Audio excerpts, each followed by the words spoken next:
everybody, and welcome back to the United Stand. Welcome back to the Call-In Show. This is your show as a community, and there's been so much discourse online. It got heated on the forum last night. Last night was one of the lowest I've ever been. I'm still low today, but this is where we're at, and I want to get your guys' opinions on everything Manchester United related. A big topic right now is obviously Ten Hag. How long has he got left? That's a big topic. A lot of people are already turning on this manager. I'm not one of them, but I can understand why people have concerns. Faz, it's been a long week, hasn't it? It's been horrible. I don't think I've ever been this down with Man United in ever. You know, and it's funny that what hurts more is the hope with this manager, that what this manager was going to bring. It's the thought process that what he did last season, is the thinking of what he could do with some of the players that we already have and some of the players that he's brought in, and it's all just gone backwards. It's all gone upside down. And like I say, I'm today, the most important thing for me today, yeah, and from the Call-In Show, and I made my mind up before I came here, I want all of you, especially the ones that are behind the manager, to come and speak to me and convince me and give me some hope, because my hopium is minus 100 right now. Well, I obviously did my whole little speech on why we should back Erik Ten Hag on the forum yesterday. If you've not seen that, tune into the forum, or the clips all over Twitter, all over TikTok. Yeah. But I'm firmly still behind this manager, and people have been clowning me for that. People can have their own opinions, but this isn't about our opinions, the show. Yep. It's about the community's opinions. If you want to see our opinions, tune into the forum yesterday. This is your guys' show, so I want to bring in the first caller. It's a very familiar caller. It is our friend Mas. Mas, welcome. I love you. Excuses being made for Ten Hag. He's singing from your hymn sheet, isn't he? Yeah, I love him. Mas, are you with us? Hello, Beth. You all right? Hello, hi, yeah, hello, thank you for joining us. I mean, you talk about excuses being made for Erik Ten Hag. Is it not very valid that the Glazers have run this club into the ground? And Gary Neville spoke about it himself. This is the result of over a decade of horrible ownership, bad decisions, bad recruitment, and this is kind of the result we've got. Is it not unfair to put it all on Ten Hag's name?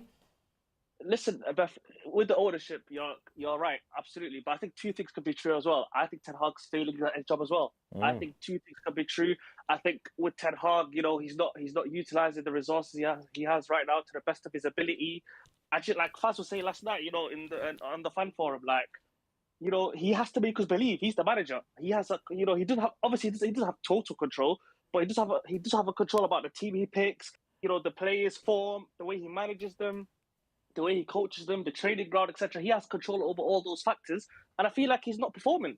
It's as simple as that, really. Like, we're not asking him to win the league title. Like, we know with these group of players, that's not going to happen. There's a certain ceiling, but I mean, we could perform much better than what we're currently seeing. You know, there's no style of play. There's nothing. Okay, sorry. Yeah, sorry, Mas. I can understand where you're coming from, and the fact of I completely get people are upset that there's no style of play. People are upset that the players aren't running around. People are upset about the tactics. Got all of that. Understand it all. These players are going to give up on multiple managers. I seen players walking yesterday. Do you know when you said in the forum, you know, the players are trying? I went back you know how I rarely watch back the games. I went back and watched quite a bit of yesterday's game. We were not trying. Sure. The players weren't trying. Sure. So nobody come here and tell me that they were trying. And yes, it's up to the manager to get them players, you know, up for the fight. But these are players that have turned on multiple managers before, and they don't like it when the going gets tough. They really don't. And they'd rather give up than fight for the badge. But quickly, Mas, sorry, something's just come up here. It's coming from Jamie Jackson that Erik Ten Hag is set to continue as Manchester United's manager for Saturday's trip to Fulham, but must oversee an upturn in results in order to keep his job. I mean, pretty obvious, really. Like, he's, you know, despite the fact that I've said back him, he's got to start turning things around. But Mas, there's a lot of United fans that have said, you know, you've got to ride out the storm to get to the sunshine on the other side, and sacking him now will just, you know, what happens if we sack Ten Hag now? What would you want to happen if Ten Hag was to be sacked now? Yeah, obviously number one with the players, like I said, I lost faith in these players a long time ago, and I think the most telling thing was when these players, you know, were falling out with Ronaldo because Ronaldo wanted to win. So I think that was a major red flag anyway. But away from that, with Ten Hag, I think whether he gets sacked now, end of season, I just think he's not the right man going forward. That's the way I see it. So I think he can stay till the end of the season. He can stay till the end of the season until Ratcliffe, all them come in and put a footballing structure in place. But I just think long term, looking at Ten Hag, I don't think he's the man. He doesn't fill me with belief. He doesn't fill me with confidence. I just don't think he's the man long term. So we can wait till the end of the season. We can sack him now, whatever. And by the way, these players will not fool us. Even if he gets sacked, in the next few games, whatever, suddenly there's an upturn in form. They won't fool me because history suggests, guys, history clearly shows that they're not good enough. You know what I'm saying? Their ceiling is top 4. I get this, Mas. Sorry, I know you want to come in, but I've got a question I want to ask you. Yeah. So, you don't think Ten Hag's good enough long term. That's fair enough. You're allowed to think that. So, he goes, and like you said, we've got the players that you don't trust, players that you don't like, players that are just going to throw another manager under the bus. What happens? One, who do you get in?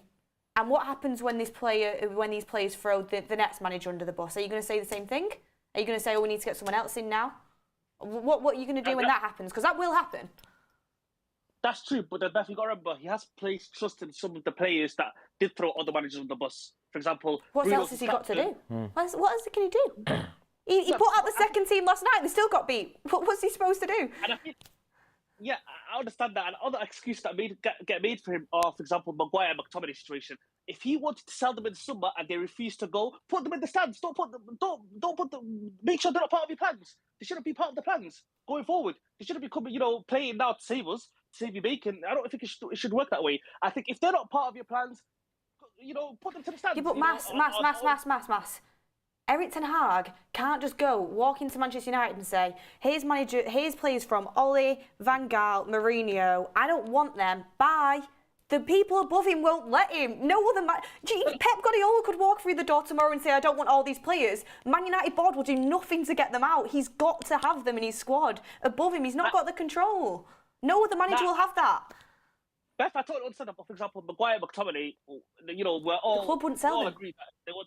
Yeah, exactly. They won't sell them, but that's the thing. If they're not going to sell them, I think, and clearly you don't think they're good enough for you. Surely you could put 2 youngsters in their place in part of the squad. Integrate 2 youngsters. Right. Okay. So what centre back? What youngster centre back do we have good enough to come in and play centre back in an absolute injury crisis for us? But you know what? Fans will have a lot more patience with that rather than I'm sorry.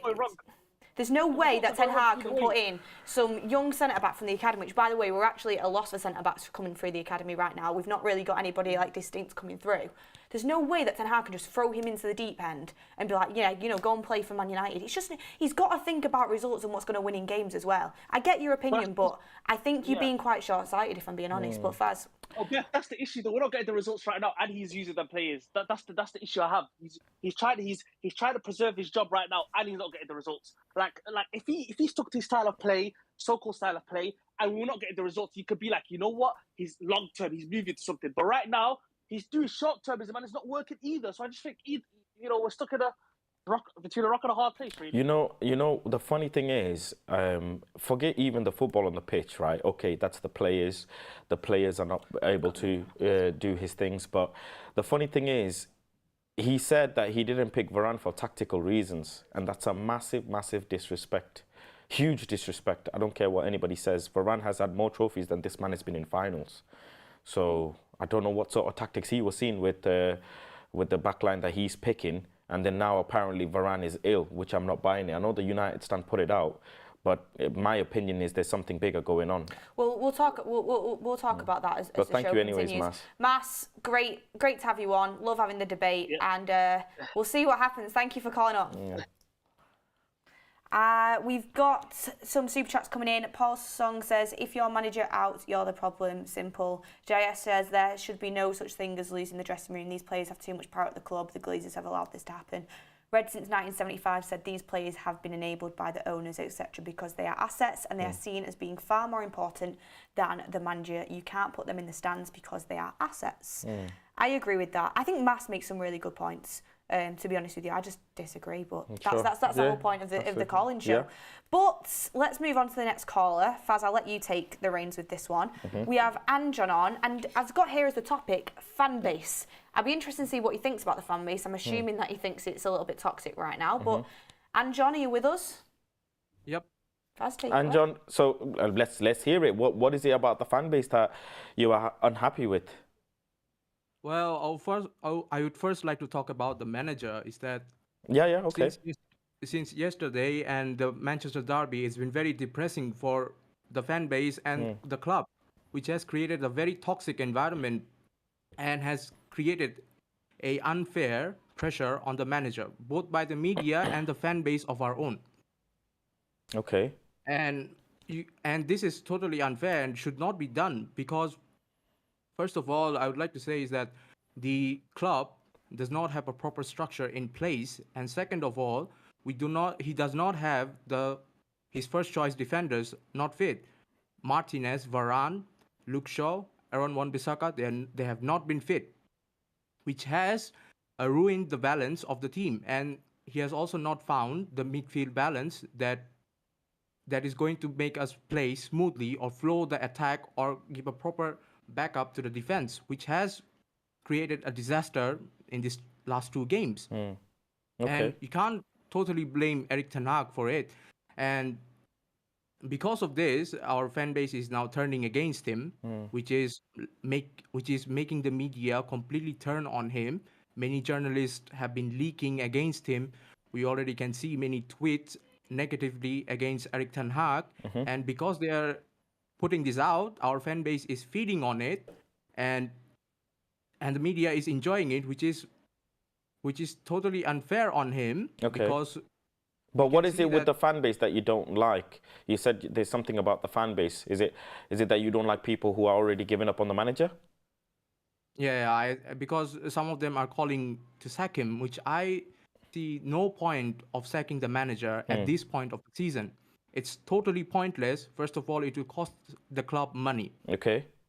Which we do not have. Okay. And if we sack the manager, we bring in an interim manager. Okay. All right. Correct. And at the end of the season, we bring a new manager and we have to back him again. And it would reset us completely again, which the cycle we have been going through for the past years. Okay, well, look, I hear you. I totally understand where you're coming from, and the fan base is divided, and it's going to get more divided as if the things don't turn around. Because, firstly, thank you for calling in as well, Anjon, isn't it? Yeah, Anjon, thank you for calling in. Look, this is what I will say. All of this is created because of the manager, plain and simple. If the manager was performing and the team was performing, there would be no toxicity, there would be zero back and forth. We'd probably be arguing about who should have scored a goal and who shouldn't, and all the positive things like last season.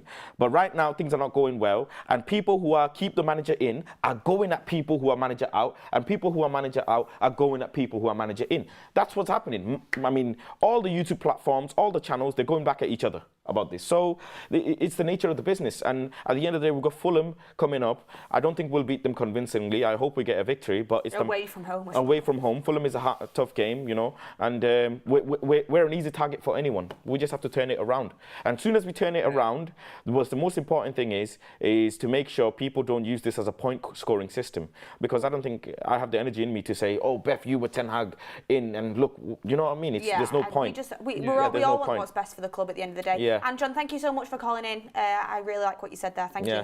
I honestly, Fulham away, I mean, we're going to talk about it, but if these players don't perform, Ten Hag's lost them. Yeah, he's lost them. It's going to be very, very telling on Saturday. He has already. It's going to be very telling. It's not a joke, these results. It's not hard to lose them lot of players. It's not hard to lose them lot of players, honestly. Next caller we have in is Ange. By the way, guys, if you want to call up, get in the Discord. Link is in the description. Say what you want to talk about, and we'll try our best to get you on. We're trying to get different people on, loads of different people, so make sure you go and do that. Ange is here, and he says Ten Hag is just a matter of when and Rashford's form. This is an interesting one for me, because obviously Rashford's massively underperforming. I saw him getting clipped up over Twitter when he came on yesterday off the bench and was walking, not pressing. It's a disgrace, honestly. And he's not the only one. Sure. But Rashford wasn't in the team first half, and nothing changed. So people on a scapegoat. I'm not scapegoating a single player. Sure. Like, the whole team is a mess. But Ange, talk to me about Ten Hag. It's just a matter of when. Do you think it's over for him? Hey guys, can you hear me? Yeah, we can hear you. Thank you. Oh, great. So I was listening to the fan forum yesterday. Best show on United Stand. Thank you very much. You guys do a great job. Thank you. So this question always comes up with United fans. There's this like prevailing narrative that we keep sacking managers and we get the same result. We keep sacking managers. And I think you said that, Beth, yesterday on the fan forum. But I want to delve into that just a little bit deeper, yeah? Like, because on the face of it, it makes sense. We keep sacking managers and we're getting the same result. So let's have a look at the managers we've had. Let's just analyze it for a quick second. So David Moyes, after he went to, look what they've done since they've left United. David Moyes, he went to Real Sociedad, got sacked within a year, got Sunderland relegated, and then now he's doing a fairly mediocre job at West Ham, who are spending pretty hefty, but he's been okay. And then Van Gaal got sacked. Moyes just won a trophy as well. To credit to him. Yeah, but he's not United. He's not United level. Sure, no, get that. Yeah, get that. So Van Gaal, he basically retired after he left United, and then he took the Dutch job just recently. But he got wildly criticised for their style of play, and it was just very defensive, and it just didn't make sense. And then we had Mourinho, who basically ran Tottenham into the ground. So the fans were happy to get rid of him. All the players were unhappy with him, the fans were unhappy with him, the manager. So we didn't get Mourinho in 2005. If we got Mourinho in 2005, it makes complete sense. By the time we got him, he was a man beaten. He was a beaten man. Okay. And then we got Ole Gunnar Solskjaer. He's still unemployed. And then he's employed by UEFA. So the idea that we've had all these great managers and it hasn't worked because of Manchester United. The thing is, we've made mistakes in selecting the right manager. We've consistently made mistakes, and the people that are selecting these management shouldn't be selecting the next manager. So whether it was Ed Woodward at the time, and now it's John Murtagh and Darren Fletcher who selected this manager. I don't want them selecting the next manager. They continue to make mistakes. They wouldn't know what a good manager is from a bad manager. They have no idea. Like, they don't understand the intricacies of management and what's good and what's bad. And that is the core issue. The core issue isn't that we've selected bad managers and then we've got to continue with Erik ten Hag because he's a great manager like the other managers we've had. No, we've continued to select poor managers after poor manager. Can I just say, you make a very good point, if I may. Yeah. You make a very good point.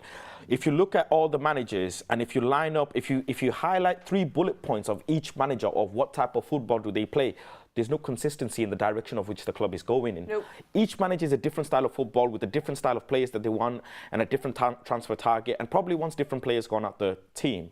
And that's a problem. And obviously that comes from the top. So that's a very, very good point. If Man United were to change their identity after Sir Alex Ferguson had left, and they knew what type of football they wanted, they knew what type of football is for the next 5-6 years is going to benefit them, they should have picked managers according to that, rather than just picking random names of managers who are, big names or whatever, and then make it work. Ole, for me, after Jose was the best manager in my opinion for Manchester United after Sir Alex. But Ole was the one where the football was actually footballing. Yeah, things went sour eventually, and people who were Ole out, funny enough now, they double down on Ole and say, well, Ole was so horrible, we don't owe him anything. But the fact is, Ole came top 4 twice out of all these managers. To be fair, can I just say something here? Someone put in the chat, and it's actually a very good point. Rudra says, Mourinho got Spurs to a final and Roma to a European trophy. Mourinho, They wouldn't let him manage the final. I know they wouldn't. Because he'd run the club into the ground. I completely get that. I completely get that, and I agree with you. It was time for him to go at Spurs. I do think they would have let him. I do think they should have let him manage the final. 100%. And I think if they let him manage the final, they probably would have won the final. 100%. I think that was a really bad decision from Daniel Levy. But hold on a second. I agree with you that all of these managers, they've not worked out for different reasons, and I think all of them, bar Mourinho, were not Man United level. Sure. Mourinho, for me, was Man United level. It was just a bad timing. Things went better, things went sour. It just didn't work out for whatever reason. Sure. And I said actually myself, that's why with this manager I'm different, because all of these other managers, I could see why it wasn't going to work. I could see it was the end. I really could. But even Ole, who I was really happy when he got the job initially. I really liked him as a player. Obviously, I wanted it to work out with him. I was all in until the end, even though people, might find that silly, because realistically, he didn't really have much tactical background, and he was nowhere near United level when it came to a tactical standpoint and a coaching standpoint. But he got 3 years with this team. 3 years. Ten Hag's had 18 months, right? And the difference between Ten Hag and all of these other managers is When Ten Hag came through the door, he's had pedigree in Europe, he's an up-and-coming coach. A lot of other teams around Europe were looking at him and potentially going to go for him. And for me, and this is what everyone said, people's memories are really short. When he first came through the door, it was a breath of fresh air, won a trophy in his first season, managed to get us third after the worst ever points tally in history. And despite what people say, did improve a lot of players, improved Rashford, improved Luke Shaw, improved Dallo. There was many players that improved under Ten Hag. It is gone really sour right now. And it's not good, right? It's really not. And he's on a really bad spell. And what he said about not playing the right style of football, he'll never play it. That is a big red flag. But why would we sack a coach that actually looks like he's got promise? And, we got in for a long-term project. Sack him after 18 months. We got him in for a long-term project. I get that, but what are the signs that are leading to us being can you see Ten Hag lifting a Premier League title or a Champions League? I can't see. He's abandoned his core principles. Even if I don't even know if he had any. He's saying that he's never going to play like he played in Ajax. Then why are you here? Well, that's why we signed you. It's like we were sold a dud. It's like a Tinder date gone wrong. I might ask him that in the next press conference. Yeah, because look, we've been catfished. Look, I said this on the forum yesterday, and I'll say this again. This is my last point as well. Whilst I've got you, we are not playing complex football. I keep saying this, and it's like I'm speaking a different language. It's very simple football. The 3-1-6 that he plays, full well when you have the fullbacks overlapping, that over the course of the game, they're going to get tired. Eventually, they're going to have lapse of concentration. That's one. Number two, you're asking fast wingers to hold the ball when that's not their forte. Why are you doing that in the first place? You're asking for high pressing all through the game. The players are going to get knackered. So as the game goes on, progressively, the press is going to get weaker and weaker. You've got midfielders in there who are not able to beat a man 1v1 or beat a press or a mid-block, let alone a low block. You're playing all of these football knowing that your players can't do it. That's my main... Lindelof can't play left back. Can I just ask Ange the last question? Ange, I just want to ask you a question. You come back on Faz's point as well. I want to ask you the question. In Arteta's second season, when he was 8th and struggling and Arsenal fans wanted him out, did you think you could see him lifting a Premier League trophy ever? I still don't. At that point? At the time, it's hard to say with another club, but a lot of there was a process that they were following. Like, it was a clear process. The football was terrible. I don't care what anyone says. No, but the thing is, the key issue is that we're signing all these older players. If we signed all these young players and say, hey, let's bide some time, I would completely understand.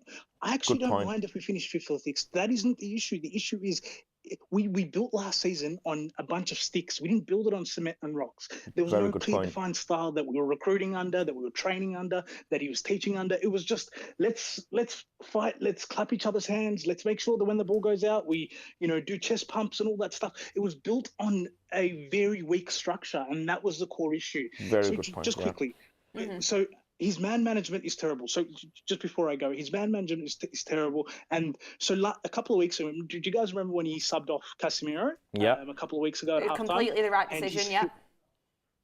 I'm not saying it's wrong. Casemiro's played awfully. That's not the argument that I'm making. But in the press conference after the game, he said that he did it for more football.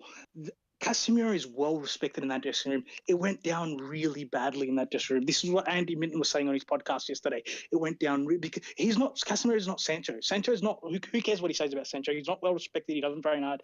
But Casemiro is well respected in that dressing room. When he said that, he started losing people like Varane, like others. He's well respected in that dressing room. The other point that I'll make before I go. Very good point. It's a good point. There is a generational manager out there. I'm telling you, this is how and this is my opinion, you guys can disagree with it. This is how we know whether a manager is great. It's the way that his players talk about him, like the players that he's coached in the past, the players that he's coaching currently, and the way other managers talk about him. And De Zerbi is a generational manager in the waiting. If we miss out on him, we'll regret it for 10 years like we missed out on Klopp. I'm telling you, this guy has it all. This guy has it all, and if he comes into Manchester United within 18 months, he'll transform the club, and that is the man we should be targeting before he goes to. I know if Pep leaves, he would love him at City because he talks about how much he learns about him. All these Adam Lallana, Kevin Prince Boateng. Look at the way they talk about him. They talk about him like he's a god, and that is a manager that we can't miss out on. I'm telling you. Yeah. All right. Thank you, Ange. Thank you, Ange. Thank you, Ange, for calling in. I just want to quickly say, by the way, I think De Zerbi is a great up-and-coming manager. I really do. I really do like him. But when a manager is at a club like Brighton, no disrespect to Brighton, people see all the good stuff and then the bad stuff just gets ignored.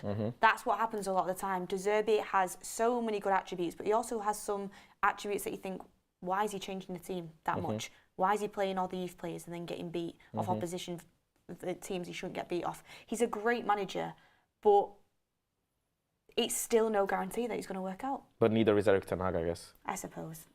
They got beat 6-1 off Aston Villa. Yeah. And recently, they lost to Athens 3-2 in the Europa League. They've lost 3-1 to West Ham. I know it's Brighton, it's not Man United, but for sure. They've had some bad results as well. And they gave us a hiding. People see it like a shiny new toy and like, yes, that one. Yeah, and I really like De Zerbi. I think he's a great up-and-coming coach. Don't get me wrong. But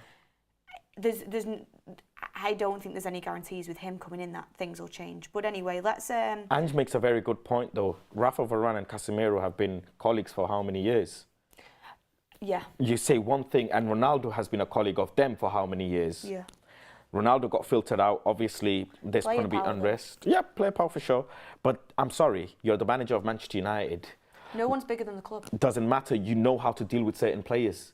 These are old 30-year-old players who've combined got more trophies in their cabinet than I don't know if Erik ten Hag will ever reach. I'll be deadly honest.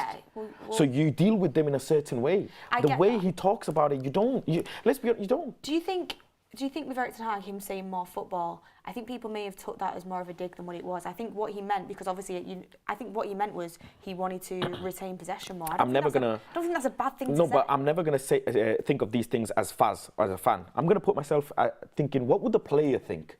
What would you, Casemiro, think if he said that? If he said that about me, I think, I should probably try and retain the ball a bit more next game. What about Varane, if he says he picked it for tactical reasons? I would listen to my manager and understand how I can get myself back into the 11. Do you really think these players respect him after getting beat by Lucas Moura in the semi-final? He's got no accolades. Why do you keep bringing up because he's got no accolades. This Lucas Moura thing? There were 2 great goals in a Champions League semi-final in which Ten Hag spent less money than teams that are mid-table in the Premier League. But why does money matter? To get to that Champions League semi-final. You talk about De Zerbi and Ange Postecoglou, they've not got to a Champions League semi-final. You're using him getting beat off Lucas Moura in a Champions League semi-final when Spurs were actually brilliant that year. Pochettino had Dele Alli doing really, he had Kane, he had Sonny, and they were a great team. They should have won the Premier League, but Leicester just picked 2-0 lead though.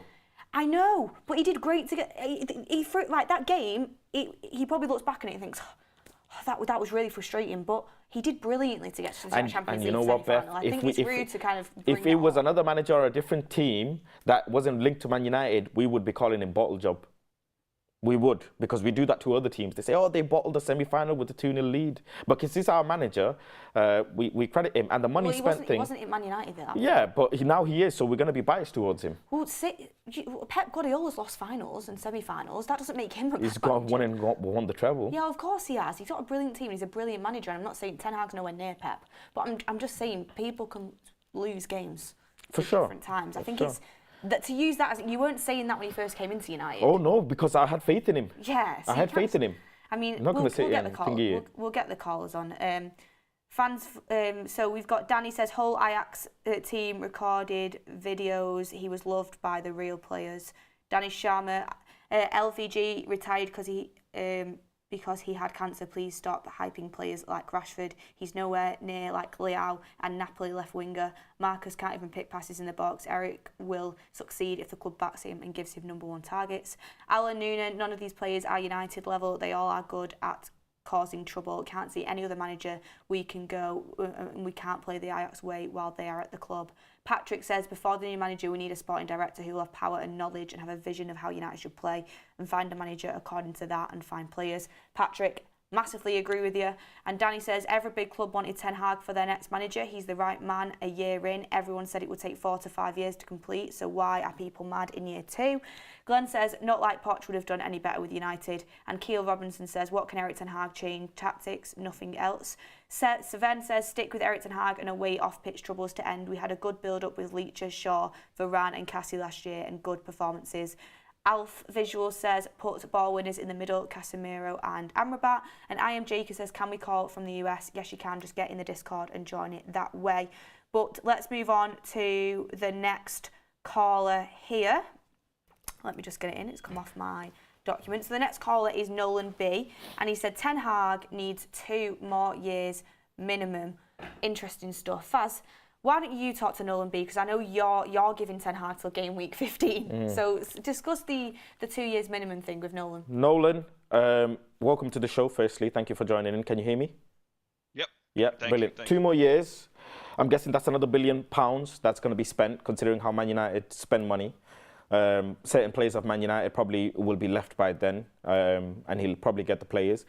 But he's if I'm not mistaken, he's at about 60% or 50-60% of his players that he wanted already, and you want 2 more years for him to implement the style. Talk to me, where do you see Man United having 2 years with him, whilst he's out of Europe or in Europe? Do you think he should get 2 years whilst playing Europe or out of Europe? Well, if it were up to me, I would choose not in Europe. I'm basically hitting an entire, and I wish we'd hit it earlier. I think he overachieved last year. I'm basically hitting an entire reset button here. That's what I'm doing. So come like 10th for the next 2 years, or around 10th to 8th. Yeah, I mean, obviously, like you said, I'd love to finish the top 4, but top 4 comes with Champions League, all that stuff. I would love to be able to do that. I just don't think it's realistic because, as you've seen over the last 10 years, we finish 1 year in Champions League. It feels like the next year we don't, and then the year after that we finish in Champions League, and then the year we don't, and then we fire the coach when we don't finish in the Champions League. Then the new coach comes in with the new coach bounce, and he gets us in the Champions League, and then the next year it doesn't really work out, so we fire that coach. Okay. And it's just this over and over. I mean, it's pancakes at this point. We just keep flipping them at the exact same time every single time. New manager comes in, we're going to flip it as soon as we need to, get him out, new manager in, flip it. And so I'm just sick and tired of that. And the reason why I want to give him 10 years, you mentioned he's got about 50% of the players he wants now. I somewhat agree with that with a few caveats. Okay. First thing, even the best manager in the world gets players wrong. So we have to accept that if Mount doesn't work out, it's because he got it wrong. And that's okay. It's okay to get it wrong. So I always made the metric that we need 10 to 15 new players in. And everybody says, well, that's a crazy number. And I say, well, explain it like this. If the new manager signs 15 new players, 5 of those players are almost guaranteed not to work out. That's about a 66% work rate. So that means realistically, he really only got 10 players in because those are the 10 players that are going to work for him. Yeah. So right now, if you look at the amount of players he got in, I think he's got like 9 players in right now if you don't count all the loan players. About 8 or 9. So if 3 of those don't work out, we're right on track for where every manager is. If about 3 or 4 of those don't work, that's where we are with managers. That's just how it is. So I just don't think we need to hold it over his head because managers get things wrong. Klopp has gotten plenty of signings wrong. Pep has gotten plenty of signings wrong. So when everybody points at Mount and says, look how bad Mount is, get him out of here, get the manager out, that's his guy. I'm saying, yeah, but Martinez is great. We all love Martinez. So he got Martinez right. So we have to accept that he's going to get some wrong, and I think he got Mount wrong. I'll stand up and put my hand up. I think he got him wrong, but I don't want him fired over it. Well, you make some very valid points, and I agree with you. Very well said. Firstly, issues come because some of the signings are loan, obviously, so we can't decide if they've gone wrong or not because at the end of the term they probably depart or we don't trigger the actual buying. That's one. Number 2 is how many of his actual purchases were logical, right? Martinez, so far it's worked out, started the season off poor, but that was injury, okay. But he's definitely got credit in the bank. Who else did he pay for? He paid for Onana. If we don't make it out the group stage, there's going to be big conversations about Andre Onana's mistakes. Big conversations need to be had if we don't make it out the group stage in the Champions League. So that's one. Andre Onana might come to fruition later on in the season, and rightfully so. And hopefully he can flourish and get us back into the Champions League and whatever, that's cool. No problem with that. But as it stands, if we don't make it out of the group stage, Andre Onana's mistakes are going to be highlighted as a failure. Number 3, Anthony paid triple the money, and he's probably one of the worst signings Manchester United has ever made, bar Sanchez. And that's a big mistake as well. Money is not his headache because he's the manager. But the pressure, as much as I can say that, the club are not saying that. I love the manager or whatever you want to call it, the football club. I won't hold the money on his head. I've said that before. But the club will hold the money on his head. Ricky said it yesterday. Any other business, you make that sort of investment of 90 million, and if in a year's time that investment turns into 20, they'll evaporate you, let alone fire you. They'll just get you gone. Mason Mount, an investment that doesn't even make sense. again, throughout the course of the season, we'll see what he does with it. He's got some academy players that he sold. So far, his transfer strategies haven't looked ideal. Arnautovic is another one that he wanted. Let's not forget that. Rabiot is another one that he wanted. Let's not forget that. He shouldn't be making the final decisions on a lot of these signings. He should have a sporting director to help. And now hold that thought, Beth, because how come he should have a sporting director, but when Mason Mount was signed and when Amrabat was being linked with, Twitter was filled with Murto Madness. Where are you guys now? Where's Murto Madness crew now? By the way, I'll say I've never been in on Murto, so I want to point that out. I mean, neither have I, and I still think Mount and Amrabat can be successful signings. I really do. I think they can be. The only signing right now that is massively sticking out to me is a bad one. I don't see how it can be good. Is Anthony. And let's be deadly honest. That's really sticking out. I agree that give the manager 2 years, right? Okay, I agree with it. I'll go with your narrative. I love that. We've got, what's the average age of our midfield last season, Nolan? Eriksen, Bruno, Casemiro. It's about 30 years old, right? Yeah. Yeah? In 2 years' time, how old are they going to be? 32, 31, 33 maybe? The average, let's say the average is going to be 32. Do you think that's a competent midfield in 2 years' time? No, I right? don't. Hold that thought. So now in 2 years' time, you're going to have to recycle again. But you've spent £70 million on Casemiro, who last season worked out well and did really well. He wanted De Jong, though. And he wanted De Jong. It didn't happen. My manager's got a thing about getting players who are in contract headaches. Didn't get De Jong, whatever it is, got Casemiro instead, but that's not building, like the last caller had said. That's not, You're not building. I can't guarantee, because obviously I don't know, but I can be 90% sure that when De Jong deal didn't happen, Ten Hag didn't say to the board, go and get Casemiro. Okay, let's go with that narrative as well. But it still is, if he's the one making the decisions on the signing, 1 minute his decisions shouldn't be agreed on 100%, but then another minute the club went and got him Casemiro. And then another minute, the club scouted 150 right backs and got Aaron Wan-Bissaka. It's all over the show. In the all these times. It is all over the show. I think Nolan makes some good points. Thank you, Nolan, for coming on. Thank you, Nolan. Thank you. Thank you. I just wanted to quickly say. Then you've got Varane and when I was Evans. having the Spurs argument with you, when I said team that should have won the league, a lot of the same players were in that team that should have won the league in 2016, the Champions League finals 2019. I mean, it's a very similar team. But yeah, I just wanted to kind of sort that out because a lot of people were saying I got the year wrong in the comments. But Nolan makes some good points. I understand both sides of the coin. I really do understand both sides of the coin, and this is why the fan base is so Which divisive club right now. will have Varane, Evans, Casemiro, 30-plus-year-old? Forget how old, forget how good they are to build. But I think you need to direct that up above Ten Hag as well. I really do. What can I can't go and... I've been Glazers out, man. I'm tired of that. I know, but do you know a new manager isn't going to come in and... Faz, I'm going to get another caller in, but a new manager doesn't come in and then suddenly they start saying, yep, going to buy young talent, going to actually get a proper scouting network in. Yeah, we're going to tell the manager all season that we're going to get his player and then last minute we're not going to get it and randomly splurge 70 million on someone completely different. This is what this club does.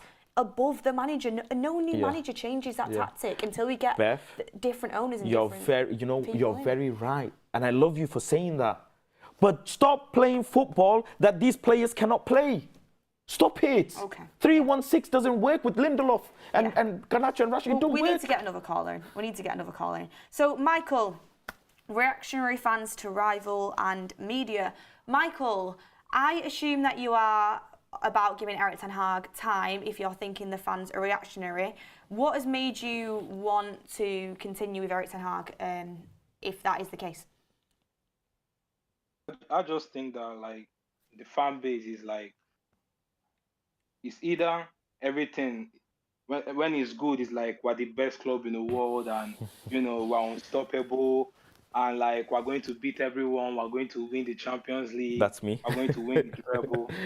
And when it's bad, it's like we can't beat a championship team. And sometimes I get that because sometimes I'm like that because we're all humans. But when you sit back and you like look at things rationally, you think like before Ten Hag came into this club, the people that wanted Ten Hag over Poch were like, if you miss out on this guy, he's going to go to City after Pep, and he's going to conquer Europe like how Pep did. Not in the same scale, but he's going to go to City and do great things. And now we're looking at him as an Ole Part 2 manager. And it's understandable because, you know, our expectations are we're Manchester United, we should be competing for leagues and trophies and stuff. But even if people want to be Ten Hag out, okay, let's sack Ten Hag. We'll bring in the new manager. What are your expectations? Because if we bring in the new manager, we'll have to flush what Ten Hag did in this club, and that will take, as we're seeing now, that will take a lot of time. What will be your expectations then? Do you want us to win the league? Do you want us to be a top 4 team? Do you want us to, you know, have this rebuild that we've been asking for years and give it time? Because that's what we're doing now. It's a rebuild. And before the last season started, we was like, okay, Ten Hag is coming in. This is not going to be a linear upward curve. There will be ups and downs. And when we are down, we should be patient. And now that we are down, everybody's jumping ship. And I'm like, what's the point of a rebuild then? If you guys want us to be, if you guys want us to be a title winning team, you guys should have that expectation. But as we can see, we're not there. And if you start this manager and bring in a new manager, what are your expectations? Let me ask you this then. Are you happy that he's playing the type of football that some of these players can't play? But and no, of course I'm not happy. But the question is, why is he doing that? Last season, he started the season playing how he was doing at Ajax, but that didn't work. So what he did, he changed his whole style of play and enabled us to finish third and win a trophy. Now this season, you can like people say, what's his style of play? From what I saw yesterday and from what I've been seeing, what he wants us to do is to press high up the pitch. You see Mount and maybe yesterday marking the 2 Newcastle central midfielders and leaving Amrabat on his own. But the issue with that is that once a Newcastle player turns, that's right, it exposes our whole midfield. That's right. So it's not that he doesn't have a style of play, it's that he's not working. But why is he not working? Because the players he has at this moment in time can't do that. But that midfield is his though. But that midfield is his. That Mason Mount, Hannibal and Amrabat, that midfield is his. True. So if he knows it doesn't work, so he's got it wrong, why is he adamant? So has he got it wrong? Yeah, 100%. Why are you adamant? Pack out the midfield, change your formation, and just park the bus and protect your team. Because these goals that you're conceding, every goal that you concede is 10% lower on confidence every single time. And the players are shocked. Faz, I will ask you this. If he does that, is that his style of play? Then? No, it's not. Probably isn't. But what we wanted this season, last season we finished third and won a trophy, and we were like, oh, this season we want a better style of play. You know, we want the Ten Hag that we saw in Ajax coming to play. And if you want him to now go back to the low block, hit on the break thing, I'm sure he can do that. But I think what he wants to do is to change the mindset of these players to be more front-footed. But my friend, he's still playing hoofball anyways. At times, the ball is getting put in no man's land anyways. And if you're going to implement your style, do it very, very, very, very gradually. I want to bring something up. People have said Erik ten Hag's never had a style of play. You know, we've never played good football. You don't go to the new camp and be the better team and draw 2-1, and then come back to Old Trafford and beat him 2-1 in a very good game for us. Without having a vision and being able to do tactics. This manager has got tactics. 100%. He's made a lot of decisions wrong recently. But I agree with the caller. I agree with Michael when he says Ten Hag, he's gone with something different this year. He has. He wants to change, and he's moved with this high press, like he said, this different style of football. And I completely agree with him in the sense of the players that are on the pitch aren't capable of doing it. And I don't know. And what I find very interesting is yesterday after the game, Ten Hag says this is what happens when you don't follow the rules and the principles. So he's saying the players aren't following his instruction. And is that on the players? Is it on the fact that Ten Hag can't get the message across to them? Is it on the fact that he's recruited the wrong profiles? Like these. I just refer to two. I'm just going to refer to 2 goals, and that I think he should refer back to. Liverpool at home last season when we won 2-1. Remember, Martial threw to Rashford and threw on goal, and Rashford scored. And this season, obviously called offside, but Bruno threw to Garnacho. That's the football that we should be playing. That's the football that works. And the football that you're playing, it doesn't work because the players can't do it. Let alone, I don't think it's not going to work, but the players can't do it. Michael, do you have anything left to say before we move on to our next caller? Yeah, I just wanted to say, like, your point of that, you know, the players can't, is it that he's not getting his point across or the players can't do it? Me personally, I think that he wants, what he wants, like, beginning of season when we heard that he wanted to be the best transition, he wants to make us the best transition team in the world. That doesn't mean he wants to necessarily play on the counter, but he just wants us to be more direct and be faster with the ball. And that's what we do out of possession. Like, was it Bet or Mark that brought this stat out that in terms of pressures, like pressing as a or winning the ball back, the best in the league. So that's a style of play, no? That's what he wants us to do. But once that game against was City that we won the ball back high up the pitch. Bruno gives it to McTominay. McTominay has Rashford and Højlund next to him, and he tries to do one weird shot that, like, if he pulled it off, it would be one of the best goals we've seen from him. And that phase just proves that his style of play is counter and pressing, and once you win that ball, you move straight, almost like how Rani wanted us to play. Like, you know, he wanted us to have a shot on target after 8 seconds of winning the ball. Remember that time when everybody was, you know, hyped about that? Yeah. And I think that's what Ten Hag is trying to implement.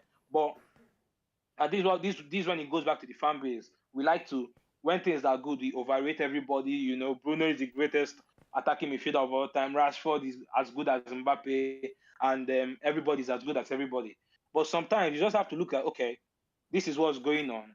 Why is this happening? And for me, I think Rashford and Bruno, like, everybody puts them like as if they're the villains of Manchester now. Rashford and Bruno, everything that happens bad is because of Rashford and Bruno. I just think that we should look at things balanced and be like, okay, we are not performing at the moment, but we should look at why that's happening, instead of being like, okay, is this guy's fault? Nolan. Is this guy's fault?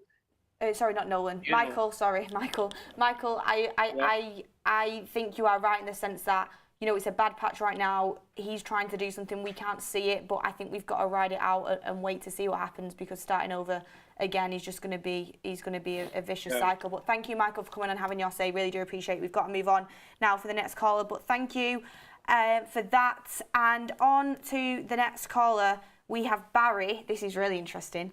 Sean Dyche can do a better job than Ten Hag, man management-wise. Barry, explain your point. So Sean Dyche can do a better job than Ten Hag? That is extreme. I think on the outset of it does look extreme, but I think there's actually a lot of justification for the reasons why. I think firstly people are saying Ten Hag in just purely because there are other people who aren't able to get the job.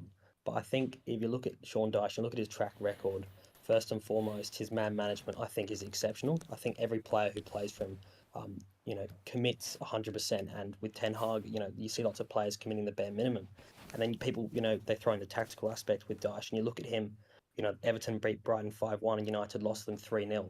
So I think people should throw the tactical argument at you all the time. But I think he's a lot more sophisticated than a lot of people make out. And I think also, alongside that man management, I think that coops into a really strong argument for Dyche. So can I just ask you, Barry, would you have Dyche at United? Yes, right now I would, yes. I mean, if you look at Busby and you look at Ferguson, they're both British managers, and I think United are installed on those British values, and I think Dyche sort of encompasses that alongside a good tactical nous and knowing of the Premier League. I'm baffled. I'm baffled. Interesting. You mentioned a game where they beat Brighton and Brighton beat us, but I don't think that's a justifying thing. But man management is key. You can make a player do crazy things if the player believes in you, even if the player is actually not a great player. We just saw that against Newcastle, for example. How many fullbacks did they have playing in that game as well? They had a couple. Yeah. A few. Sorry, more than a couple. They had a few fullbacks playing in that game, playing different positions. So, yeah, I get it, but listen, playing in Manchester United, managing Manchester United comes with a different level of pressure. There's Europe, there's over 60 games in a season. Can Sean manage that is a different question, and that's one of the things I question of Erik Ten Hag right now. Is I don't think he not understood, but I don't think he was fully aware of how physical the league is compared to how many games in Europe he has to play as well, and domestic cups. I'm so sorry to butt in, and we will continue with your call. We will continue with it, but there is just some breaking news coming from the Times right now. Okay, so the breaking news from the Times is, everyone, Erik ten Hag is on thin ice as Manchester United consider alternatives. Club view Ruben Amorim, the Sporting Lisbon manager, and Zinedine Zidane as potential replacements. But the situation is complicated by ownership uncertainty. Why are you clapping a manager out? Why are you clapping a manager Zinedine Zidane. He won't change anything. Zinedine Zidane. He won't change anything at United. Zinedine Zidane. That's all I have to. Zinedine Zidane. He won't change it. He'll do it for a year. You'll put in your bio. Zidane. I only speak Zidanese, like you did with Ten Hag, and then you'll say after about 18 months when things start to hit the fan again, you'll be like, oh, Zinedine Zidane, he can't do it. We need to look at, Lopetegui now, or De Zerbi. This is what you'll do, Faz. When the team is performing well, I'm going to go to war with every rival fan, no problem. And when the team is performing bad, I'm going to stick it on the manager. I'm a football fan. I go to every single game, and I'm not here to freaking... this is a result-based business.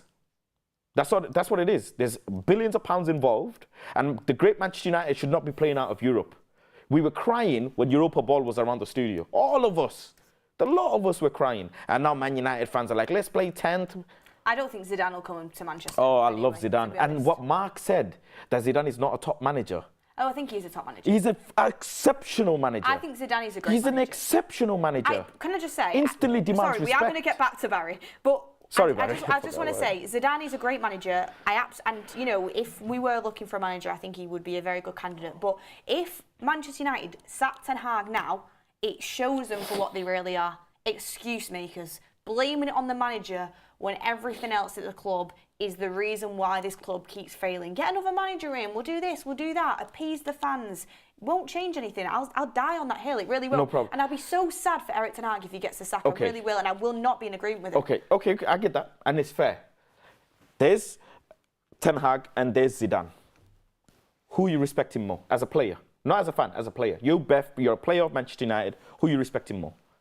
As a player, obviously, for his career and what he's won, Zidane, but I still stick with Ten Hag right now. I still stick with Ten Hag. I rest my case. Anyway, Barry, back to you. So, explain why you'd want... So, you've talked a little bit why you'd want Sean Dyche through the door. Do you really think he's someone that is Manchester United level? Also, give your opinions on the Zidane stuff as well. Yeah. Well, I think people say United level, but is Ten Hag really Manchester United level? I mean, this season, is there any justification to say tactically he is at United's level? I mean, you guys make it out. I think you don't make it out that he's a high-level manager, but I think you sort of, for some reason, Dyche is sort of not on a parallel to Ten Hag. But I don't think there's any justification this season that he is tactically inept in any shape or form. I think. And what do you think about Zidane?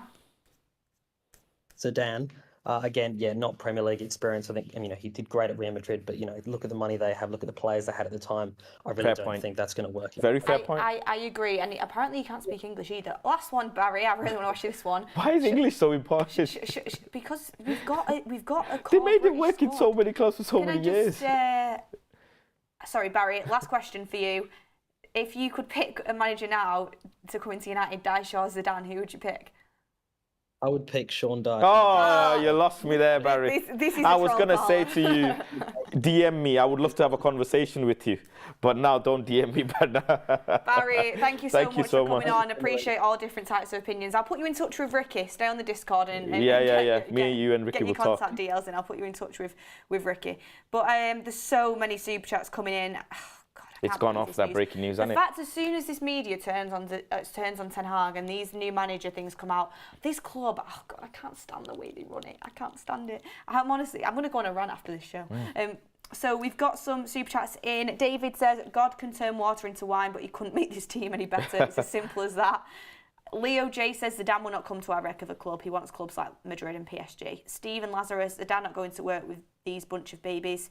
And Chris says Ricky must have a son in Australia. Sneaky Deal says Zidane looking at Man United as a hopeless project. David said Dyche would be fun just because of Mark, because of the impressions. Ishan says director of football and coach needed to work in sync and balance of each other. Without that, you have a reactive, splintered approach, our core issue now. Absolutely, Ishan. Lucky R says, insanity is repeating the same mistakes and expecting different results. Thank you. To get a different outcome, you need to learn from your mistakes and act different. Just Kian says, don't you think the club is feeding stories to the media so that the focus goes on Ten Hag rather than the deal with Ratcliffe? Potentially. Texas Eddie says, a new manager would not spend 100 mil for Anthony, 75 mil for a striker with 9 goals, 70 mil for Mickey Mouse and 75 for a Real Madrid outlet. Eric Ten Hag out. I still blame that on the sporting director and our... Fantastic super chat. I blame it on the lack of sporting director. And these lot... And people were doing Murder Madness, because I can go and bring up all the receipts. People were having a laugh at Faz. Nobody actually thinks please, because when Man United were looking at Mount, I was saying that this is not a good deal, and people were going at me. Said, give him who he wants, because he wanted him back when he was in Ajax. And look now. Anyways, let's go to it. Okay. RK says, Rashford and Martial have been there since Louis van Gaal and have only had 2 good seasons between them, and sack Eric Ten Hag and sign who? Kath from reception. Bless Kath, we absolutely love her. Anyway, let's move on to the next caller. We have Shaf in the room, Ten Hag in, focus on the real problem, which is the Glazers. It's Faz, you're sick of this. I agree with you, Shaf, but Faz says it's a record and repeat. So Shaf, welcome to the show. It's your time to get your point across. I love your opinion because you're entitled to it, but I'm tired of Glazers out. Okay, 1 second, sorry, I'm in the... Can you... is that Faz talking? Yes, I can hear you. We can hear you. You're live. Yeah. Faz, first of all, look, I work in a school, right? And in crisis management, we believe in 2 things. The first is you come to every problem with a solution. And the second thing is you don't look at the symptom of a problem. You look at curing the illness. Now, Faz, compared to your usual video, you're very emotional today. And some of your comments have been quite tone deaf, maybe because you care about the club, so do we.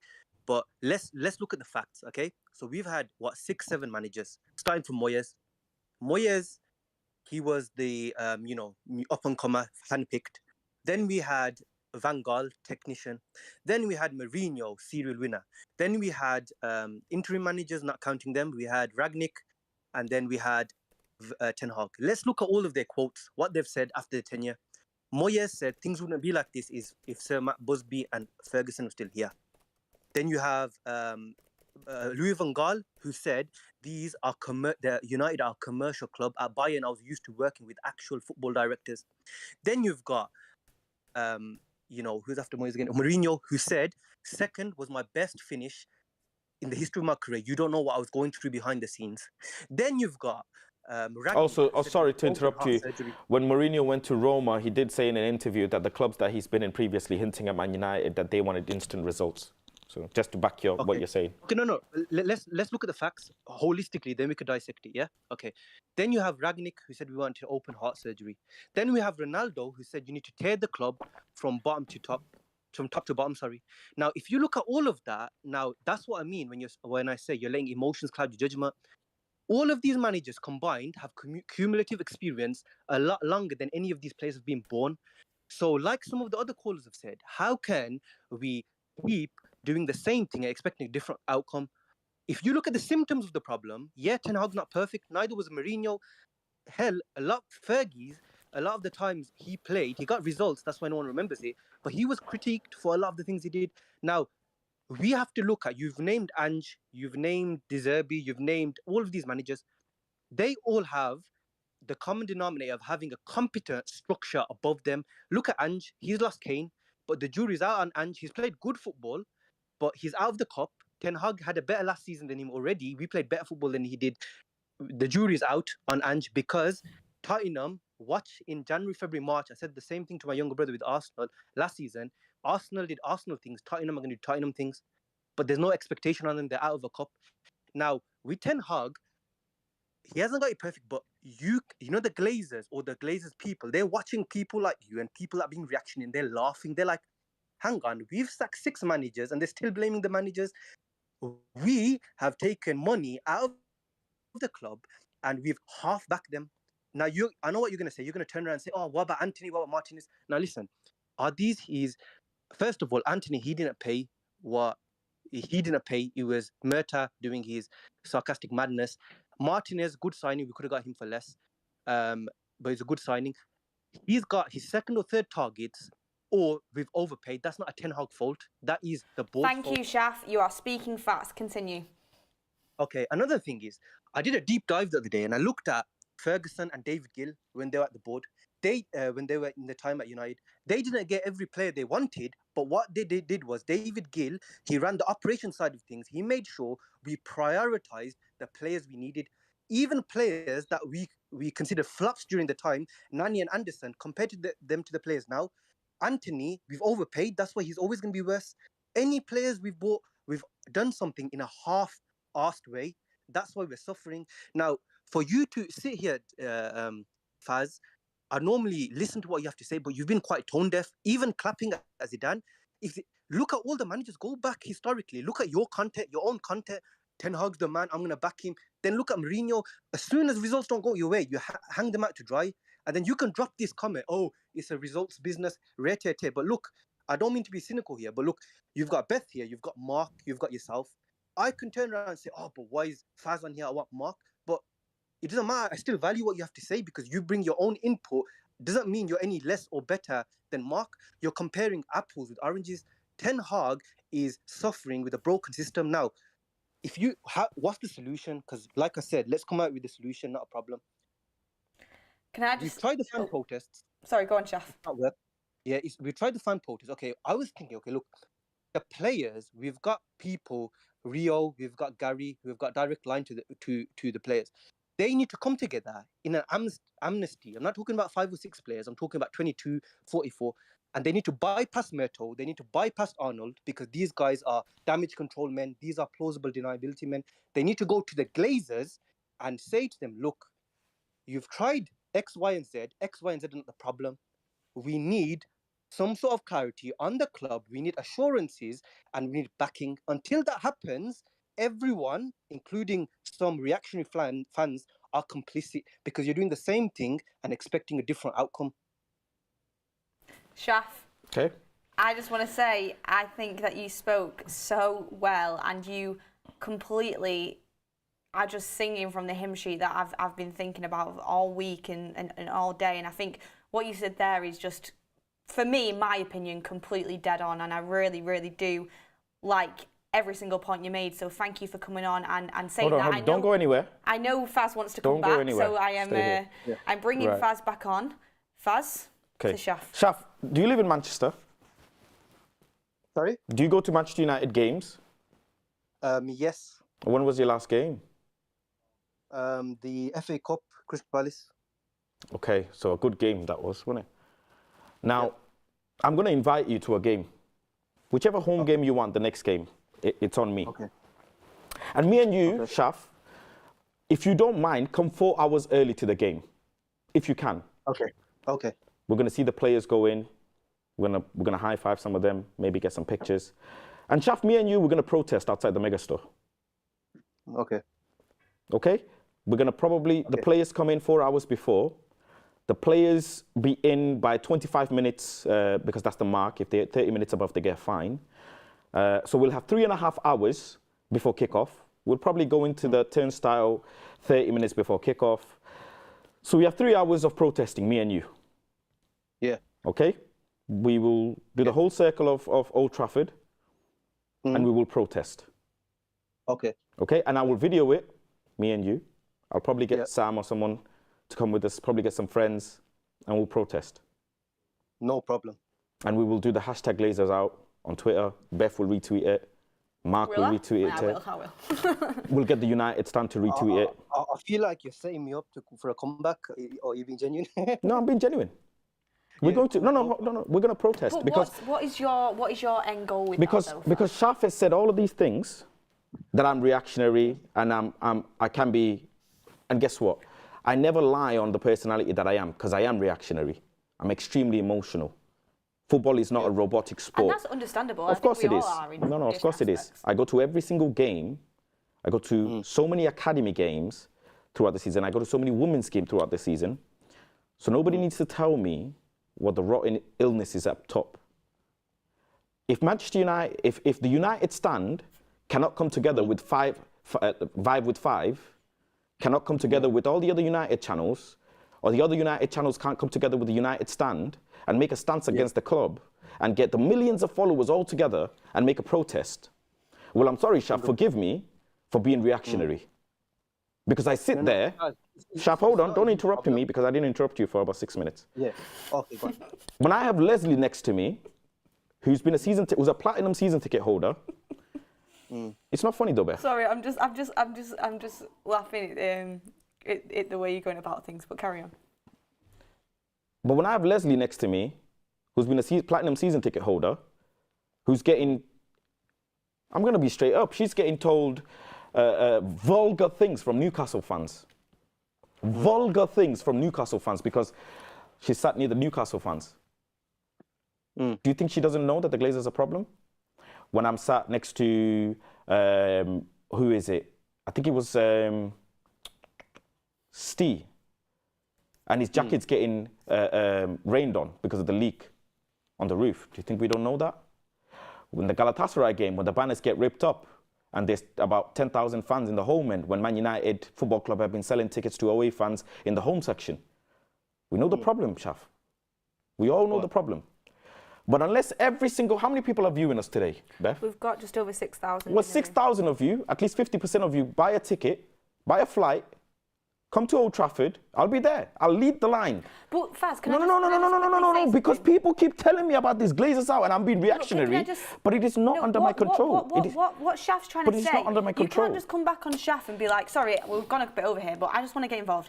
You can't just come back on Shaf and be like, oh yeah, I know that the Glazers are a problem. What he's done is he's called you out for, and you're allowed to have this opinion, for being disrespectful towards Ten Hag and clapping Zidane in, and being reactionary when some results don't go your way. That's, of course, he's Glazers out, but he's asking you to understand his point of view behind the footballing side of things. Well, what else can I do? Beth, what else can I do? I can't hear you. The mic's really muffled. I can't hear everything. I can hear Beth. Can you hear me now? A little bit better, yeah. There is nothing else. Yeah, there is nothing else I could actually do. People online gave me dog's abuse during the Liverpool game last season. Everyone gets stuff on. No, for empty Old Trafford. Last night looked like empty Old Trafford more than anything. I agree. You know what you're saying? Look, I'm not saying it's a you problem. I'm not saying that. What I'm saying to you is, as a fan channel or channels, we need to change the discourse. The discourse tell Mark, right now, tell Rio, blaming start a trend. One manager, but how? Start a trend for all the United channels to come together and start a Glazers he's out. He's talking about the discourse of blaming the manager. That's what he's talking about. Yeah, but since we know the illness is the Glazers, why don't all the platforms, all the football platforms of Man United come together? Well, okay, that is a good point as well. But what Shaf is saying, yeah, go on. Okay, look, the thing is, your solution, Faz, it's a good solution, but it's idealistic. Idealistic meaning everyone has a vested interest. Now, we can, in the background, the fans, what they're doing now, we can up the protest, that's no problem. But I'm talking about people who have a direct line to the Glazers, i.e. their assets. You know how they refer to them as assets? The players need to get together an amnesty, 22 of them, 44 of them, go directly to the Glazers, right, and say to them, look, because they can't find all of them, they can't discipline all of them because it's a collective voice, and they need to say, look, we've tried X, Y, Z, we've tried being loyal servants of the club, but for whatever reason, there's systematic failures, i.e. middle management, senior management, half funding, which is affecting not only the success of this club on field, but it's affecting its legacy. 10 years we've gone without winning things. You know what? People forget. Mark said this really well, and people have forgotten it. Mark said, I don't want people next season, if things don't go Ten Hag way, to turn on Ten Hag, right? He even said he overachieved in his first season, which he did. But surprise, surprise, look what's happening. I'm not saying to you, Faz, directly, but I'm saying everyone's guilty of it, where now we're talking about Zidane. Why? You're not, all you're doing is giving Glazers, Murta, PR to think, you know what, we can spin these 100 times, and we can, we're the problem, we're the illness, but they just want to. So where's the line of your patience? At what point are you going to be Ten Hag is finished? If he finishes what, 15th, 16th, relegation? The patience is this: we can't give Ten Hag any measuring stick until there's clarity on the middle senior management, because until that happens, doesn't matter who we put, even if we bring Sir Alex back. Let me give you, Pep said it the other day. Shaf, I'm so sorry, but can you just wrap up quickly, just because we've got to wrap up now. Blaze indirect, he said, the reason why I'm successful is because me, the CEO, the owner, we're all pulling the same direction. If that's not the biggest testament to that, I don't know what is. Cheers, Shaf. Thank you. Thank you. Anyways, we're going to have to wrap up. We are going to have to wrap. I'll speak to you on Discord anyways. I'll jump in on the Discord and speak to some of the fans on there. Yeah, it's good to have this, back and forth. It's what we like. We want this debate. That's what the call-in show is about. Thank you, I don't know why people think I'm reactionary, though, because they already know this. No, they know I am. I always say this. You get very, I don't know how to say it. Yeah, because I'm very emotional. You take criticism very seriously a lot of the time. Not criticism, but people can have a bit of banter with you and you take it to heart. Yeah, because I'm emotional and the club is in disarray. I know, but it's not a joke. Everyone's got reactions, everyone's got different opinions. You're on this show for that reason. So, don't get hurt by Yeah, but Beth, do you know how many protests I've been in? I know that, and people aren't saying that you're not. This is tiring. But anyway, I've got to read a few sleep chats out, and then we've got to wrap up. Test subject, remove the turds first. I can easily spot 7. Daryl Hanley says, new manager, same owner equals same crap history verifies it. One Wipe says, let's not eat, I don't know what that one is. Improving says, football heritage, Jose Mourinho. And Danny Sham says, we can't say it's results-based business when we haven't won a league in over a decade. Time to sit back and accept the lows for long-term fruits rather than temporary fixes. We need to back Ten Hag. Fozzie Lozzie says, why are we talking about Zidane or Ten Hag when we should support the manager we have? Ten Hag needs to be supported through the bad times and the good. We've got Total Football, Eric Ten Hag's Ajax beat Varane and Casemiro's Madrid 4-1 at the Bernabeu, so maybe we shouldn't forget these facts. Interesting. Look at who we beat on that run to the semi. Thank you, Total Football. Ten Hag did really well that year. El Nasser, you missed my £10 super chat. I'll try and find it. We've had so many here. El Nasser, I've gone up and there's... Oh, here we go.